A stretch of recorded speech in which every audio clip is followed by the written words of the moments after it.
Panchakarma treatments అని ఉంటాయండి. Panchakarma treatments ఏంటంటే లైక్ మనకి ఒక 15 days డైలీ ఒక 1 hour మనం ఏంటంటే ఏదైతే ఆ నర్వ్ కంప్రెషన్ అని ఉందో లేదా డిస్క్ బల్జ్ అని ఉంటుంది, అంటే మనకి వెన్నెముకలో కలిగే మార్పులు అనమాట ఇవి. వాటిని మనం ఓన్లీ పెయిన్ మేనేజ్మెంట్ కాకుండా పర్మనెంట్ సొల్యూషన్ కూడా చేస్తాం అనమాట. అంటే ఫస్ట్ ఏంటంటే మనం ఇన్స్టాంట్ పెయిన్ మేనేజ్మెంట్ అని ఆయుర్వేదిక్లో ఉంది. ఇది చాలా మందికి తెలియకపోవచ్చు, సో నేను మెన్షన్ చేస్తున్నా.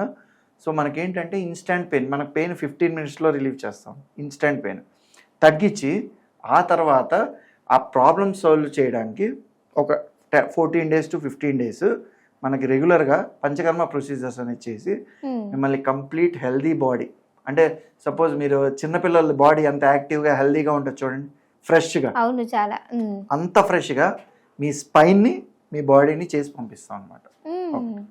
ఓకే సార్, ఫుడ్ దేనికి ఏమైనా ఎఫెక్ట్ అయ్యే అవకాశం ఉంటుందంటారా?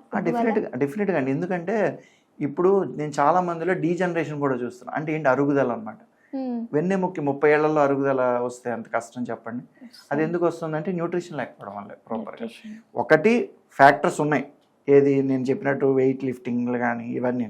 బట్ వెయిట్ లిఫ్టింగ్ అవన్నీ చేసినా కూడా కొంతవరకు తట్టుకునే శక్తి ఉంటుంది కదా, బట్ ఆ నరిష్మెంట్ లేకపోవడం వల్ల ఇంకా వెరీ ఎర్లీగా అది అవుతుంది అనమాట.